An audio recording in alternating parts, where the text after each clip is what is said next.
You got into a master's degree program in France, and the website says the language of instruction is English, no French required. So you tell yourself, I guess I'll pick up French when I get to France. I'll learn it when I get to France. France doesn't care that your master degree is in English, because before you take this flight, I need you to know this. The prefect too, the administration is in French. The friends you're gonna make is in French. The landlord, getting an apartment, it's all in French. Most importantly, the internship you need to graduate from your master's degree, guess what? It's in French too. Even though some companies require you to speak English, they still want someone who's able to communicate in French. This is how it usually works. Get your admission into a French university for your master's degree. You're thrilled, you're happy, you're excited that at least, it's prestigious. Compared to the UK or the US, the cost of education is much cheaper. And then they will say English level B2, French is not required, So it looks perfect, it looks really great. You tell yourself, when I get to France, I'll settle in, I'll take the opportunity to learn a bit of French here and there. But fast forward to your second year, your M2, when you are required to look for an internship in France to be able to graduate from that master degree, which was being taught in English, of course. What happens is that you make the first application, second application, the 100th application, and no one is willing to take you. They require a B2 minimum of French. No one told you this before you came. Even companies that are supposed to be English speaking, the teams are in French, the meetings, the clients, it's in French. So they do require you to have a minimum of a French level for you to get an internship in a French company. Time is running out. If you don't get an internship, you cannot graduate from the master. This does not have to be your story. I've seen it happen over and over again. I have friends, I have people I know that had to give up their master, or they just did not enjoy their time in France because no one told them this before they came. So that's why I'm here telling you the truth. Let me tell you three things that happen when expats come to France for their master degree without them even knowing. This is what happens. First of all is the internship wall. Even English-speaking companies that are in France require to have some level of French. The meetings will be in French. Your teammates will be in French. Having a conversation with a client, sometimes it needs to be in French. It's not that you're not intelligent. What the problem is, the language. The companies would love to have you, but the language is the issue. The second problem you might have is what they call the expat bubble. So you start your master degree and you are in class with other English-speaking nationalities or students in the same class. So you speak English together, you do things together, and everything is in English. So you make no friends. You don't try to make friends with people that speak French. There's no real integration. You spend your whole time in this bubble, so you don't really get to experience the culture and other things because the language is a barrier. So at the end of the day, you spend 2 whole years doing your master degree, and you find that you can't even have a basic conversation in French because you didn't make the effort. You already found English-speaking people in your class and you stick to that. So you end up still not progressing in French. That's what actually happens. Also, the third problem you've come to face with is the fact that administratively, everything is in French. You want to rent an apartment, it's in French. You want to go to renew your resident permit, it's in French. And then you find that life is difficult every day because you cannot communicate in French. You make mistakes because you don't understand the information that's being passed to you. So it's not like you're not intelligent, you just don't understand the language. Administrative France has very little English support. Now, here are the solutions I would propose to an expat who's arriving, maybe from Nigeria, coming into France for a master degree.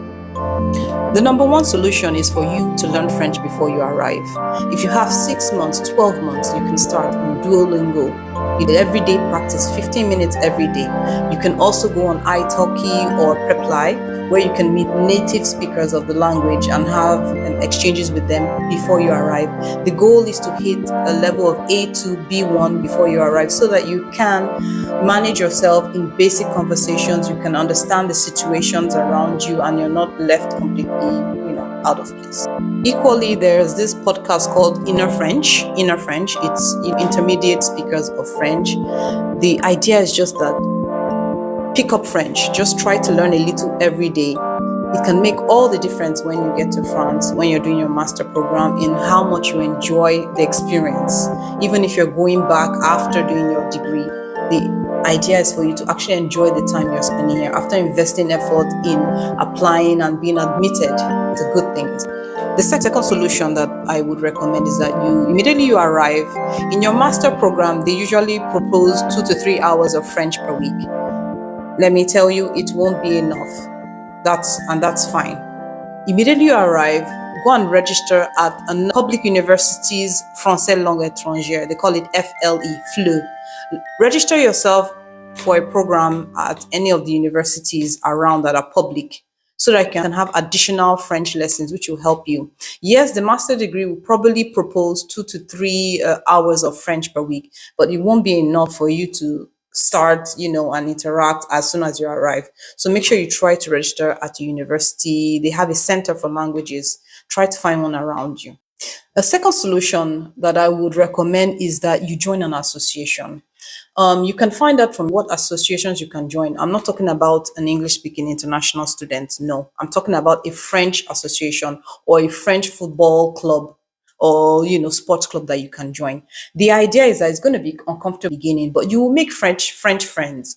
And equally, you will also practice the language in a low pressure environment. So, and, when you're going for your internship as well, being in an association, it looks really good on your CV, especially if it's a French association or club. Look around for it, Google it, ask yourself what French associations you can join or clubs. The fourth solution I would propose is for you to become an English tutor. Professionals look for native English speakers to practice, for business meetings. They look like you to practice and speak in English with. Parent children for, 2 hours of English per week. And you can go on sites like Superpro, put up your profile and offer these services. You charge between 20 to 25. The good part is that you get income at the same time you're practicing French, because you're going to exchange with the students and you're teaching in French. So that's the number 4 solution. A number 5 solution would be for you to register on language exchange apps like Tandem. You can learn a French person that's trying to learn English, and you as an English person trying to learn French. You can both exchange, and in that way you're helping each other and both of you are improving in your different languages. It's a win-win. You might find language exchange events in your city like bar or cafes or literature clubs. You really have to look for them. Once you walk in, you make it part of your weekly routine. There are bars like that that's English, everybody goes there to speak, or it's French. That way, try to attend those events and you find as well that it's going to help in developing your French language skill. The 6th solution I would propose is for you to volunteer. Volunteer in an association that's doing some good. Offer your services, maybe translation services from French to English, or they need someone to speak English in different situations. Offer your services as a volunteer, even though you're not going to be paid. You first of all come out of your expat bubble, people that don't speak English. You come out of that bubble, you exchange with people, you get to know people more. Here in France, volunteering has a very good status. Like if you put it in your CV, it really comes off really good for you, in the sense that it's something that is a respectable thing to have on your CV. It shows character. It shows someone that really wants to integrate, that really wants to make a positive change. So the 6th solution is find an association to. Now, and particularly on the internship, how you can prepare for it before it's required in your second year. Start looking for your internship in year 1 of your master degree. Network at career fairs, LinkedIn career fairs, and also target tech companies that hire international teams. Even though they are international, they still require you to have A2 or B1 French. And even if it's A2 you can write on your CV that you're working towards a B2. It looks good for you. Use your university's existing partnerships. A lot of the universities in France, they already have partnership with certain companies, so they can actually ease your way into finding an internship. So really get close to the career branch of your university. They'll be able to help you and connect you to the companies that they're partnership with. Please consider other cities outside of your university area. Toulouse, Lyon, Nantes. There's so many, Bordeaux. There's so many places you can find. Don't limit yourself to the town where you are doing your master degree to, just to give yourself a better chance of finding what you need. Getting to do your master degree in France is such a beautiful experience for you. And France is a country that rewards you when you make an effort, to learn the language. The education is excellent, and making an effort, it can become something. Even if you don't stay at the end of your master, you don't find a job in France, when you go back, it will be an experience that will stay with you for the rest of your life. And you making all these efforts will show that you're really trying to integrate, trying to understand the culture. My name is Ade, and I've been 8 years in France. I've made the mistakes, I've been through it all, and that's why I'm here trying to provide you with the best information, robust information that will help you to make a calculated and strategic decision, and you don't go through unnecessary stress. If this content was useful to you, please subscribe and drop your comments. I also prepared a guide to help expats really settle in really quickly. You'll find all the information below in the pinned comment. And if you think you need help, for specific situations, I offer coaching calls. You can go on my Stand Story. If this content was useful to you, please subscribe and drop your comments. I also prepared a guide to help expats really settle in really quickly. You'll find all the information below in the pinned comment to be able to converse, to have a conversation, or to make an effort to understand and to thrive while you're in France. As I said, for me, it's not a perfection, it's a progress, every little step. So if you like my content, please follow me and make your comments, ask your question. I'll answer as honestly as possible. I make content about France and settling in and making being as strategic as possible in your time here so that you can have the best experience. Thank you for watching, and I'll see you in the next.